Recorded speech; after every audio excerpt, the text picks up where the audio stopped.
Level 1, the Junior Analyst. You got it, the offer. 6 rings of hell in interviews, 4 rounds of math tests, and questions you answered by guessing. You were terrified, but you passed. You are now part of the machine. You're 22. Your base salary is $175,000, and the signing bonus is $50,000. The number feels impossible until you calculate taxes and the cost of living in New York. The first week is orientation. You and 300 other ambitious guys in identical blue suits. They give you a laptop and access to a Bloomberg terminal. You feel like the king of the world. On day 2, you get a task. You need to tweak a PowerPoint presentation. Your VP asks to change the font from 11 to 10.5 across the whole document. It's 11 p.m. You fall asleep at 3 a.m. to wake up at 6. Your phone vibrates. A new email marked urgent. You realize the computer mouse is for the weak. On Wall Street, you only use hotkeys, Alt, H, V, V, paste values. You navigate Excel so fast your fingers cramp. At 2 a.m., the screen freezes. Excel is not responding. 10 hours of work, gone. You pray to the Microsoft gods. You don't even breathe. The screen blinks. It recovers. You feel pure joy. You order food on Seamless. Again, the delivery guy is the only person who sees you every day. He knows your blood type. Your VP sends revisions. He wants the blue on slide 42 to be more corporate. You don't know what that means, but you change all 150 slides anyway.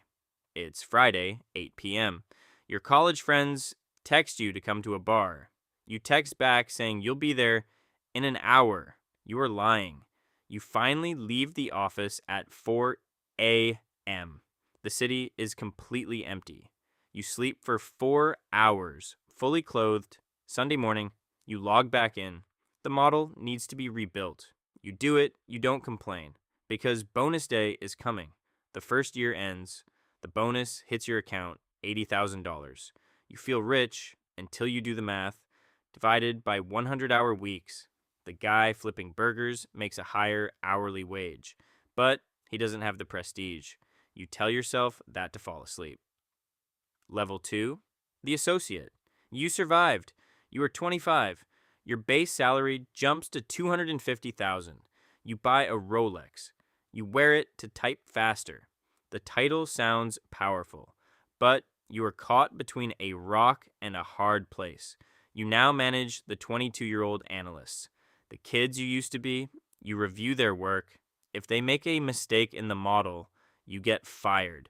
Your paranoia reaches absolute peak levels. You check every single cell. You're leading the execution on a $5 billion merger. You sleep under your desk for 3 days before the management presentation. The presentation goes perfectly.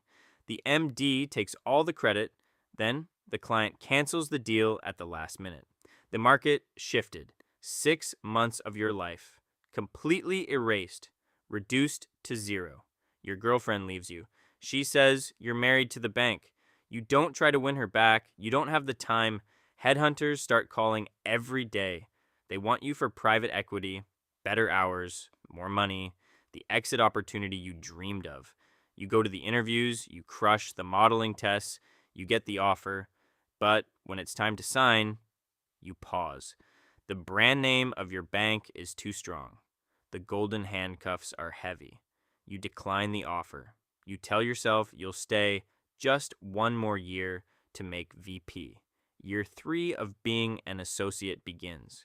You train the new analyst. You show no mercy. You realize you've become the exact monster you used to hate. Your bonus is $200,000. You feel nothing. You work 100 hours a week to secure the VP promotion. You start taking sleeping pills just to shut your brain off. Promotion day arrives. You get the title. Level 3. The vice president. You are 28. Base salary jumps to $300,000. Total comp is close to $700,000. You are officially wealthy. But the money doesn't buy you time. Your job changes. You don't touch Excel models anymore. You are the bridge. the process manager. You take the abuse from the directors and pass the abuse down to the associates. You start traveling. First class flights. 5-star hotels in London, Dubai, Tokyo. But you only ever see the inside of conference rooms.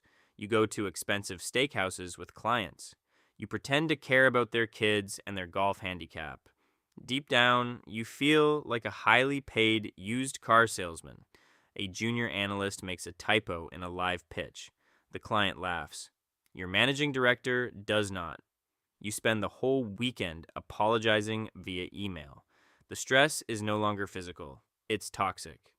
You notice your hair is falling out in the shower. Your phone is a tracking device. You must reply within 3 minutes. Even when you're on a date. She leaves the restaurant.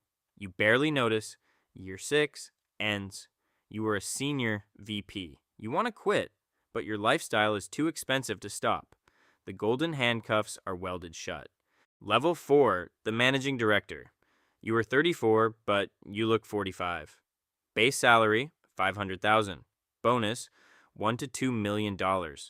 You are at the absolute top of the pyramid. You have an office with a door, a heavy mahogany door. You don't have a computer on your desk. You only use the phone. Your only job is to bring in the deals. You play golf with the CEOs of pharmaceutical companies. You advise them on hostile takeovers. You lay off 10,000 workers with a single signature. You don't lose a second of sleep over it. Sociopathy is no longer a trait. It is a job requirement. You scream at your vice presidents for a typo. They scream at the associates. The associates scream at the analysts. The machine hums perfectly. Fueled by fear and money. You have a wife and 2 children. You only see them in the framed picture on your desk. You spend 300 days a year in business class seats and hotel lounges. You know the wine list at the 4 Seasons in 5 different time zones. But everything you eat tastes like expensive ash. Your health is a disaster behind a $5,000 suit. You take pills for blood pressure. You take pills to sleep. You take pills to feel something, anything. You realize you've become the person you once feared. You are a legend in the building, a ghost in your own home. Your daughter stops asking when you'll be home. She stopped years ago. You buy her a new car for her 18th birthday. By text. You have $10 million in your bank account. You could retire today. You could walk away, but you won't. You don't know who you are without the title. The board calls. They want to discuss your path to partner. This is the final step. The end of the game. Level 5. The partner. You are 40. You are no longer part of the machine. You are the machine. You don't work for money anymore. You work for legacy. Your base pay doesn't matter. You own a piece of the world. You meet with prime ministers and tech giants. You decide which companies live and which companies die. You have 3 houses, a jet, a yacht. You are a god of finance. And yet, you go to a therapist for $1,000 an hour. You tell him you feel nothing.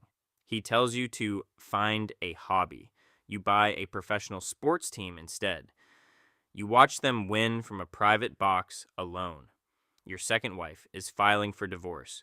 Your kids call you by your first name. You realize the trade was never fair. You gave away your time, your soul, your capacity to love, all for the number on the screen. You are a living legend.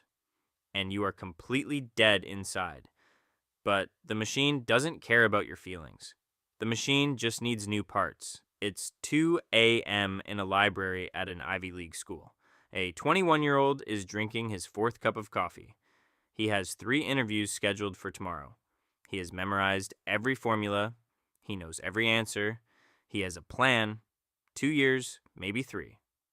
Get the brand. Get the bonus. Exit to a startup. He doesn't know yet that the flights never end. He doesn't know that the stock doesn't feel real until it's too late. He orders his first cheap blue suit. He is ready. The machine doesn't care if he's ready. The machine just needs fresh blood. Welcome to the machine. The cycle continues.